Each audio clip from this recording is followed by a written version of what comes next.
Out of order. I should have done the overview lecture first.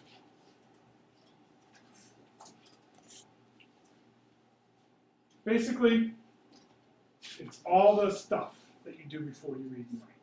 It's a completely scientific term there. It's all the play, imaginary writing, the inventive spelling, the inventive book writing, the precursors to what it means to read and write. It is essentially the language arts curriculum in the preschool classroom, and somewhat the beginning parts of the kindergarten classroom. I will say it is absolutely amazing, mainly because I have the kindergartner he's also my firstborn, so like I notice things he does, whereas like my third kid, I'm like, oh, I have one of those. But he's like, he went to school and now they're writing, he wrote his first sentence. So there's a birthday card. It said, to Charlotte from John. It was the first sentence he ever wrote. I was like, he wrote a sentence, took a picture. I don't think I have a picture of my third son.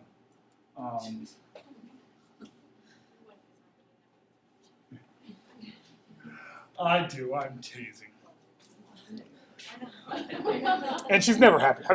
I've resigned myself to that a long time ago.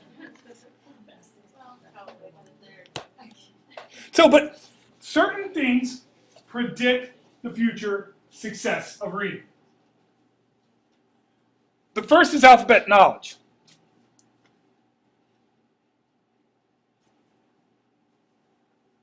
Do you have that basic understanding of the alphabet, knowing that that's a monumental moment in someone's reading history, when they write a first letter and recognize that that is part of a word at some point? That's a huge developmental milestone.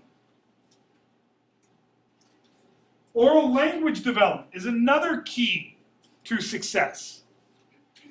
You want to have a classroom full of talk around text, even at the early childhood level. Awareness and concepts about print, which that lecture is available on my YouTube channel for those that really, really need to get a life.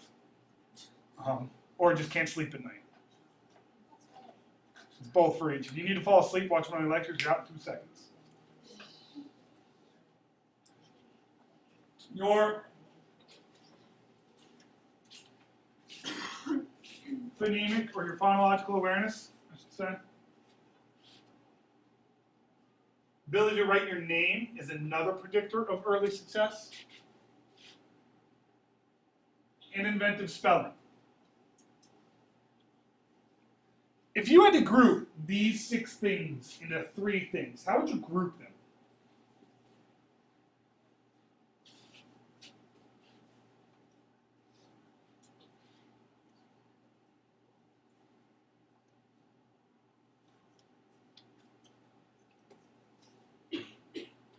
There's 6 things. I want 2. They don't have to be equal number. They don't have to have equal things in groups. Turn to a partner, and I want you to label. I want you to put them into 3 groups.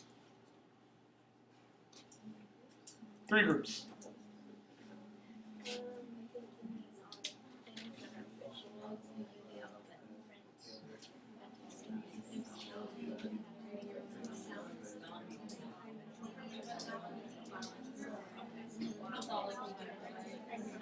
Yes. Can I say them again? Alphabetic principle, oral language development, concepts about print, phonological awareness, name writing, inventive spelling. I want them in 3 separate and distinct categories. They do not need to be equal.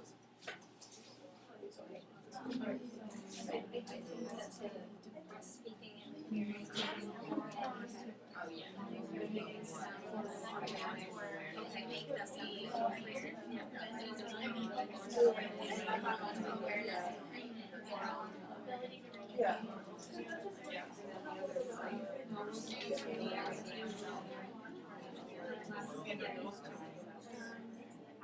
I was thinking those 3 go together.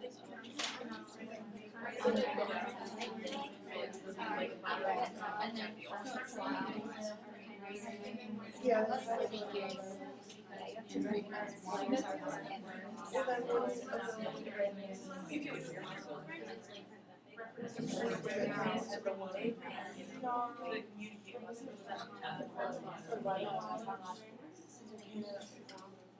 Right. Right. You can't recognize the letter without recognizing your needs. But I feel like writing your own name brings that one being. Writing your name, you recognize letters. All right, so here's kind of the three groups. Oral language is kind of off on its own. These three things, oral language, print knowledge, and phonological awareness, are three separate and distinct predictors of later success in reading. We can test this statistically, we know this.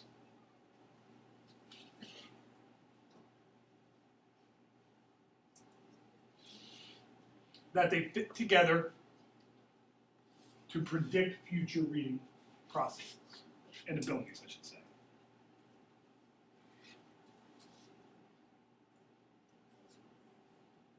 But there's some overlap there, right? Like oral language will help with your phonological awareness.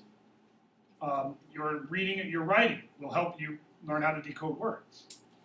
So none of them stand alone on their own. But in a model together, the three of them do a good job of prediction.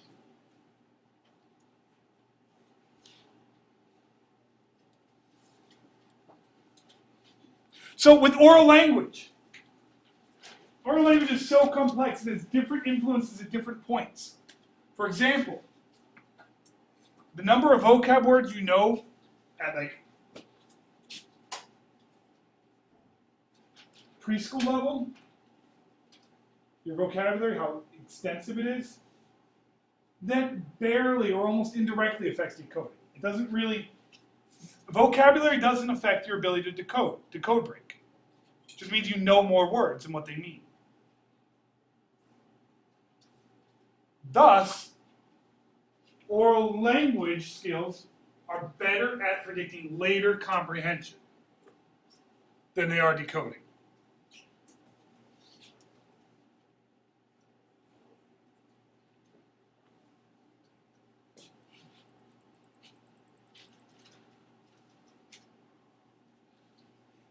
That makes sense. The more stuff you know, the more you can comprehend. Content equals comprehension. If you have a lot of content knowledge, you can read more complex text. But knowing what words means doesn't necessarily help you decode them, at least not until you're talking about Latin roots, suffixes, and prefixes. But you're not doing that with your early childhood students. So, how could we build up oral language in our classrooms? We got some ideas. I have a pre-K classroom. I want to work on oral language development. What can I do? What'd you say? Telephone play. Yeah, play games at telephone. That's an idea. What else can I do? Oral language development. Book talks. Book talks, yeah. Book walks, book talks. Read to your students. Like singing. Singing, yeah. Just interact, talk, play.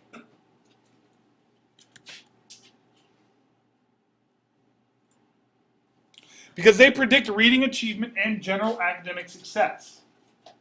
But they do not predict overall reading comprehension. Which makes sense. Reading comprehension, you need to go back. Reading comprehension is not the same thing as decoding.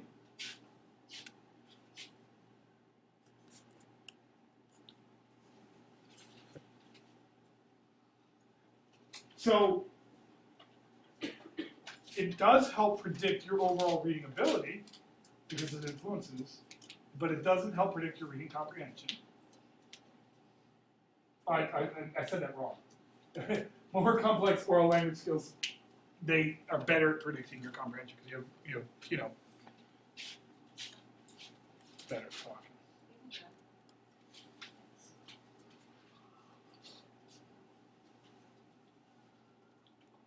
You don't really need that info, but I just thought it was interesting to share. Print awareness. This is what we talked about last class. And basically, we have an alphabetic print system based on the Phoenician alphabet. It's old. This requires taking units of print, which we call graphemes, units of sound, which are phonemes. And you translate phonemes and graphemes through writing. So if you want to build print awareness with your students, you can use both reading and writing. That's kind of the point. Building that print awareness, the concept of print, you could do both reading and writing. That's kind of the point of this long-winded quotation.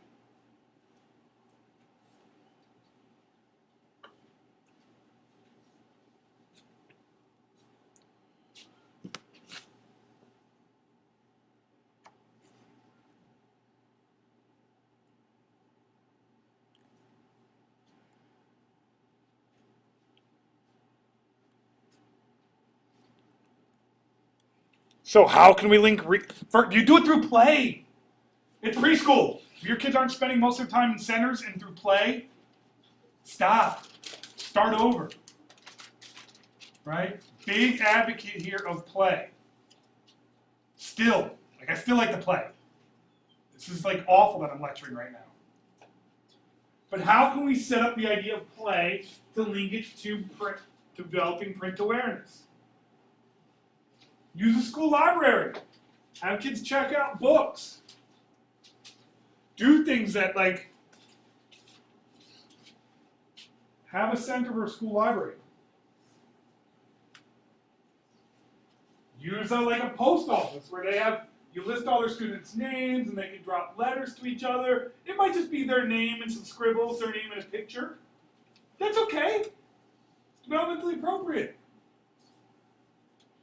Then do things in a kitchen where they can invent menus, and then they can maybe cook and have ingredient lists and do lists and steps, and they can sequence things 1, 2, 3, and 4. Right? See, this is where I was saying it gets fuzzy. This is good centers in preschool would build up your whole language development, and they could build up your print awareness if you're doing things like starting sentences, making menus, delivering letters not ABC letters, but to, Sarah from Billy, and it's a picture of a smiley face or something.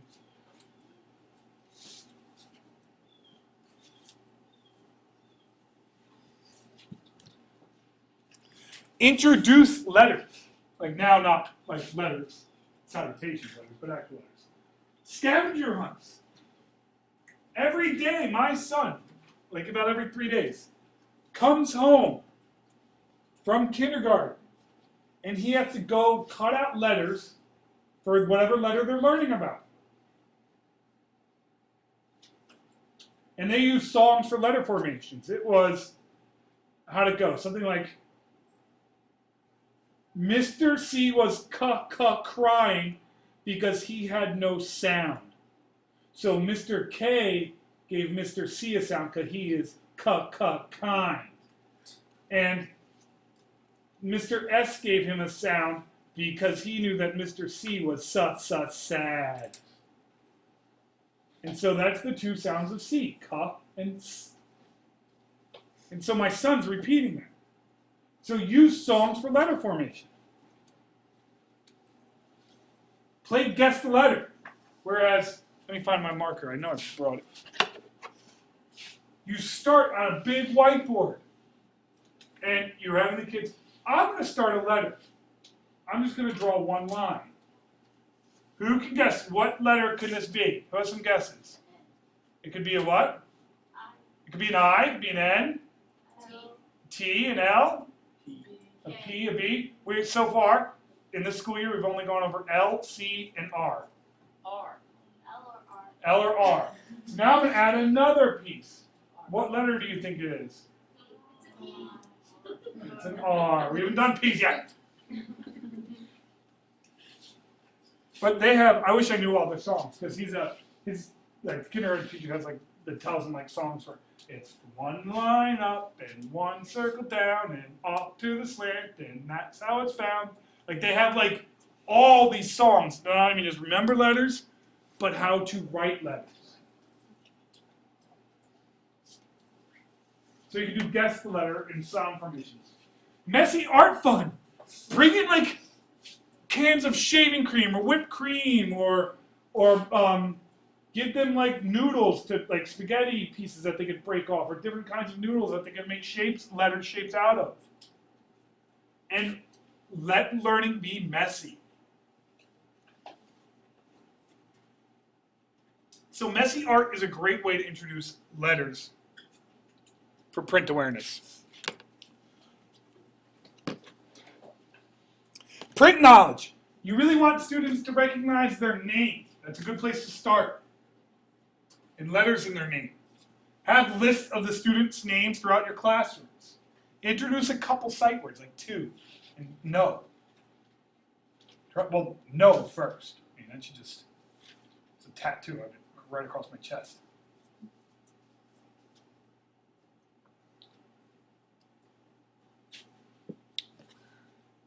So these are all things that you can do in an early childhood classroom.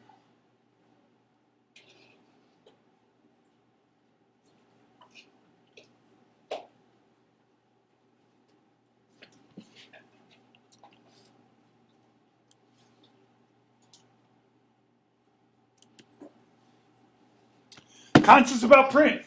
We went over how to assess that on Wednesday, and we're going to look at that again on Wednesday. But how do you teach that? One of my favorite ways is a game called Red Light, Green Light. You basically introduce and you define to the students what does a red light mean, what's a green light mean. And then you get a big book, or you get a piece of paper, like chart paper, and you have a story on it.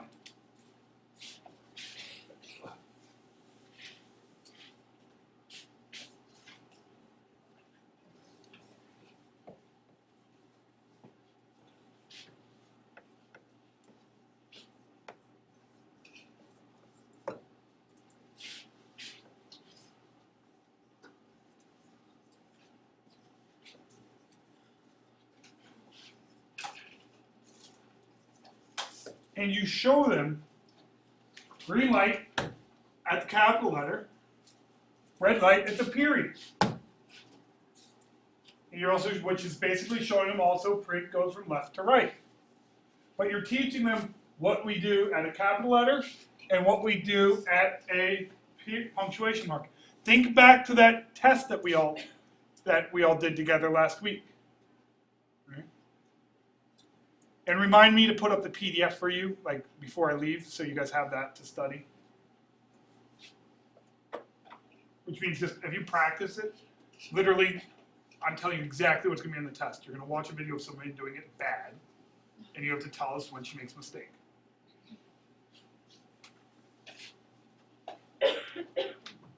Dictate the daily news. This is, or some kind of, every preschool and kindergarten has the morning message routine.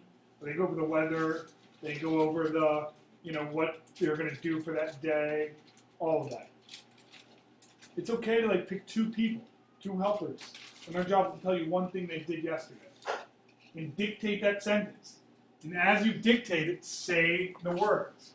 So, I went to the beach.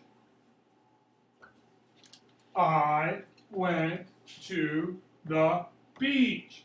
And then track it with your finger. Building up concepts about print. Always introduce the author and the title whenever you're reading a story. So they learn about concepts about print. Big book tracking. We've talked about the big books and how to use them. Again, as you read, track with your fingers. And as you go along, you can do it. If you're teaching concepts of print, you can do it, left to right. But as students start to learn, you can do it for different syllables, different sounds. So those are ideas for concepts about print. Shared writing activities, the morning sign-in book. Have them just come in every day, and they have to write their name every day before the day starts. The morning message. Share time, share one thing you did. The guessing box is always a great one. You put something silly in a box, and you have the kids, like, you put a hole in it, and you have them stick their hands in and write a word or two to describe it. And then maybe towards the end of the year in kindergarten, maybe they're writing a sentence about it.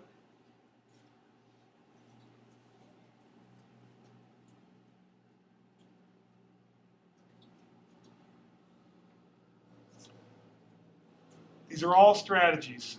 And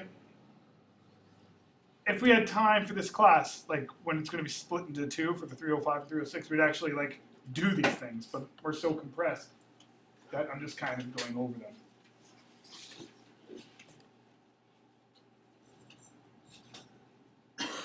This is code breaking. That's what Tomlinson calls it. That's breaking the code, phonological awareness. Recognizing that words are made up of smaller sounds.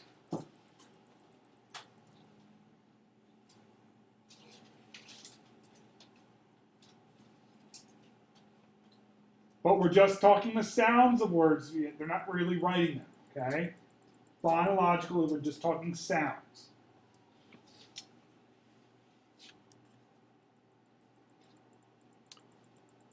So, and it's recognized that they can manipulate smaller and smaller parts of sounds, then they can manipulate smaller and smaller parts of sounds. So, for example, what do you hear in Batman? Batman, that's the first level. You know, they recognize that there's two words in that word. Then they might be able to clap out syllables. Can be. Donut. Yes, ma'am? Sure can.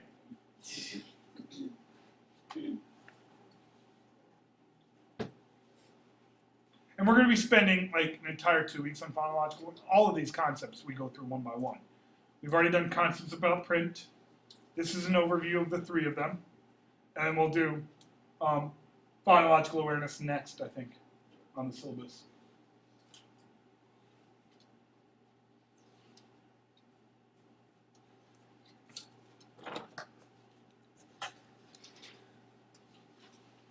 So words and syllables, that's one level. Then we get down to onsets and rhymes. It's okay if you don't know what those words are yet. I have not defined them for you, nor am I going to do so now. But just think beginning and end. Well, because we're going to spend like literally like a long time on this.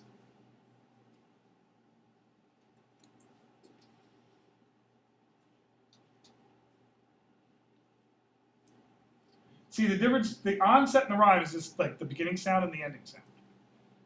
Sometimes called word families, word clusters, things like that. But the phoneme are the number of sounds in a word. There are 3 phonemes in cat's one syllable. So that's the first thing a student would be able to recognize. Then they might be able to recognize the beginning and the ending sound, k, t. Then they might be able to recognize the onset and the rhyme, k, at. Then they'll be able to recognize it as 3 sounds in it, k, at. And then they smash together, cat. So you see how it kind of goes from bigger to smaller and manipulating? Then you can do things like, you could show them a picture of a cat and said, if I put an H in front of this, what would it become? And they could point to a picture and say hat. Or you might show them a picture of a cat in a hat and say, what would I have to need to do to the cat to make it a hat? And they might be able to pick out the right letter. There's a reason Dr. Seuss wrote books about Cat in the Hat and Green Eggs and Ham. I mean, they're they're super creative, but they're based on a lot of science of reading.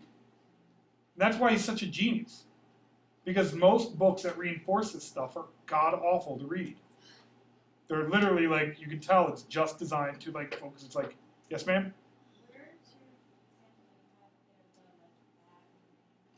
The what?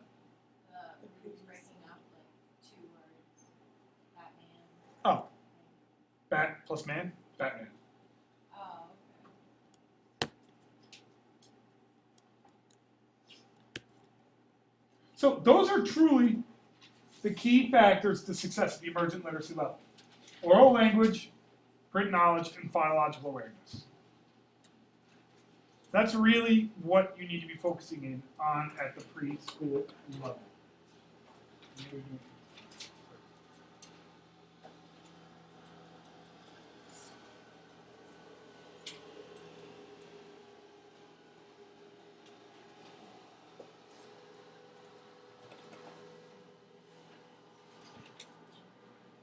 So, this is what we're going to do. Yeah, I'm going to count you up by sixes. All right. 1, 2, 3, 4, 5, 6. You're 6. 1, 2, 3. Tracy, you're 4, 5. You're 6. 1, 2, 3, 4, 5, 6. 1, 2, 3, 4, 5, 6. 1, 2, 3. Ones and twos, your separate groups. Find some ideas to support oral language development in your early childhood classroom. Threes and fours, your print knowledge. There should be concepts about print, print awareness, alphabetic principle. Any of those three. Find them, ideas.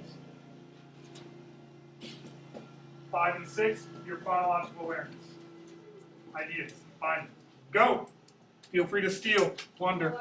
Just tell me where you steal and plunder from. I'm looking for ethical pirates.